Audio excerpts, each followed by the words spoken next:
L'équipe de Donald Trump a proposé un plan pour éviter une guerre avec la Chine sur Taïwan dans la nouvelle stratégie de sécurité nationale américaine. Donald Trump déclare qu'il n'y a aucun sens à faire la guerre à la Chine à cause de la question de Taïwan, et que ce problème peut être résolu autrement. Si vous pensiez que Donald Trump voulait juste quitter la région, vous vous trompez.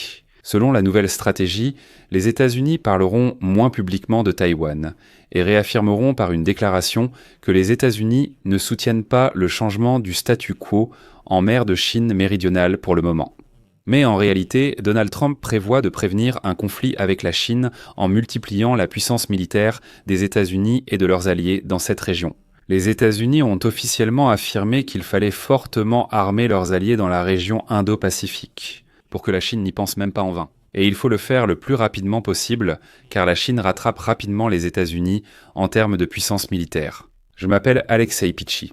Discutons ensemble de ce sujet, mais avant de commencer, je vous demande de vous abonner à cette chaîne, de mettre un like, d'écrire n'importe quel commentaire sous cette vidéo, abonnez-vous à ma chaîne Telegram Pichi News, le lien se trouve dans la description de cette vidéo. Là-bas, nous publions les nouvelles en temps réel. Si vous souhaitez soutenir le travail de cette chaîne YouTube, vous pouvez le faire via n'importe quel don ou abonnement payant en utilisant les liens et les informations dans la description de cette vidéo. Je vous serai reconnaissant pour tout soutien. Ainsi, la veille, l'administration de Donald Trump a publié la nouvelle stratégie de sécurité nationale des États-Unis. C'est que on sera au 30 et le 20. Elle a déjà fait l'objet de vives critiques, car Trump a en fait déclaré l'Europe comme adversaire, promet de rééduquer les Européens et propose à tout le monde de se lier d'amitié avec les Russes afin d'assurer la stabilité en Eurasie. Quant à la Chine, ici, Donald Trump a été très prudent dans ses formulations. Mais même celles-ci permettent de comprendre comment Donald Trump souhaite empêcher une guerre à cause de Taïwan. Comme il est indiqué dans la stratégie de sécurité nationale des États-Unis, le président Donald Trump a l'intention de prévenir un conflit avec la Chine à cause de Taïwan et de la mer de Chine méridionale en renforçant la puissance militaire des États-Unis et de leurs alliés. L'administration de Donald Trump a ainsi exposé son approche face à l'une des questions diplomatiques les plus sensibles. Dans le document officiel, il est associé à un autre document important qui d'ailleurs n'est pas discuté publiquement, à savoir la stratégie de défense nationale. Donald Trump a exprimé cette position alors que Pékin augmentait la pression sur Taïwan et le Japon, tous deux gouvernés démocratiquement. Cette semaine, ils ont déployé des navires dans les eaux de l'Asie de l'Est, ce qui constitue à ce jour la plus grande démonstration de force navale. Je vais expliquer ici ce que cela signifie.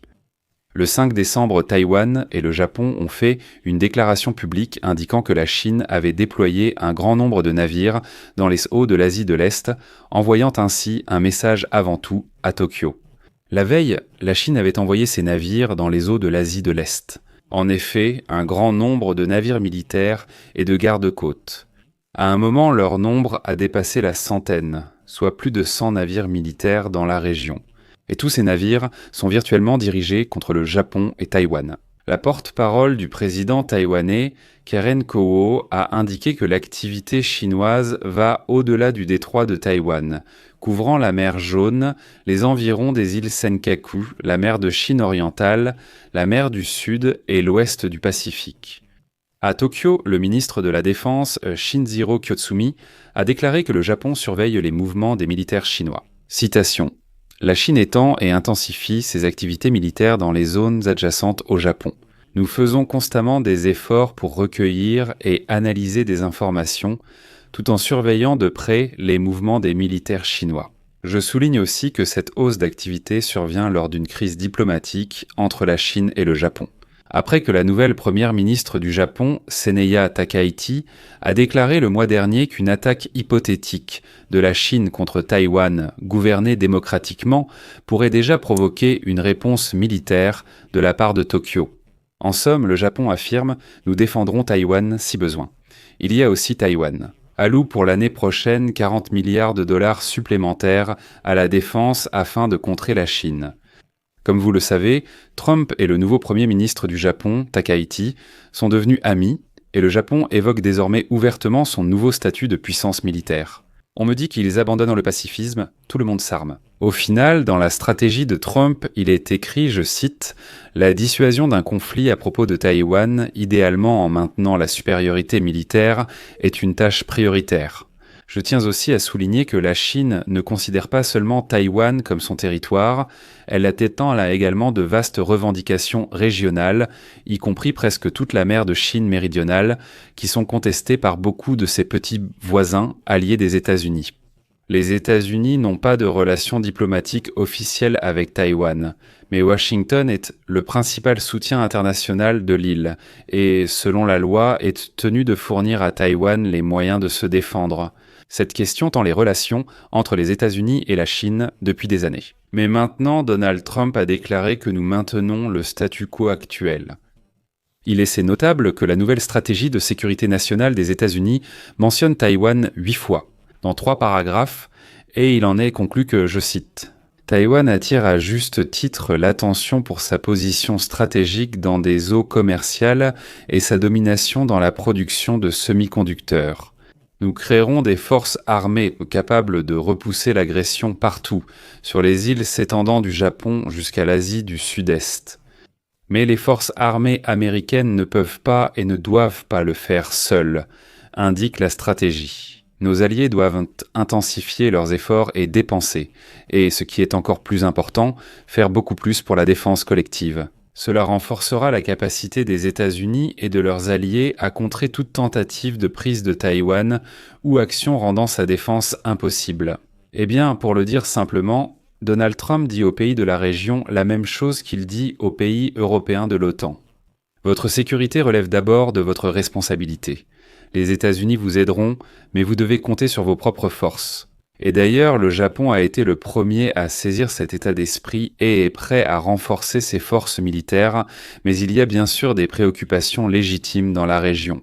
La volonté de Donald Trump de conclure des accords et de renforcer ses liens avec le président chinois Xi Jinping ont inquiété la région sur un possible affaiblissement du soutien des États-Unis à Taïwan et à ses alliés régionaux. De Tokyo à Manille. Donald Trump prévoit de se rendre à Pékin en avril, où il compte discuter avec Xi Jinping de la prolongation de la trêve dans la guerre commerciale. Et ici, Donald Trump se contredit un peu lui-même, comme je l'ai déjà dit. La veille, la première ministre japonaise Sanae Tokaichi a déclaré que le Japon défendrait Taïwan si la Chine l'attaquait. Donald Trump déclare « Nous allons renforcer notre présence et celle de nos alliés, etc. » Et bien sûr, Pékin a critiqué une telle déclaration de Tokaichi. Et depuis Pékin, ils ont appelé les Américains en disant « Écoutez, essayez d'influencer le Japon, comment peuvent-ils se permettre cela ?» Et après cela, Donald Trump a demandé en privé à Tokaichi de ne plus s'exprimer ainsi à l'égard de la Chine. Donald Trump a approuvé la vente à Taïwan de chasseurs et de pièces détachées d'avions pour 330 millions de dollars. Ces 2 mesures ont été perçues par Taïwan comme des signes de soutien. Donald Trump a aussi exercé des pressions sur le Japon et la Corée du Sud, alliés régionaux, pour qu'ils augmentent leurs dépenses de défense. Et ils le font. Donc il est encore difficile de dire si Donald Trump est réellement prêt à défendre Taïwan ou s'il ne s'agit que de rhétorique. Mais ce que l'on peut dire avec certitude, c'est que Donald Trump a une idée fixe. Il veut que de nombreux pays dans différentes régions assument davantage de responsabilités concernant leur propre sécurité. Je vais m'arrêter ici. Donnez votre avis et vos conclusions dans les commentaires sous cette vidéo, abonnez-vous à la chaîne, activez la cloche et n'oubliez pas de mettre un like. C'est tout pour aujourd'hui. À bientôt.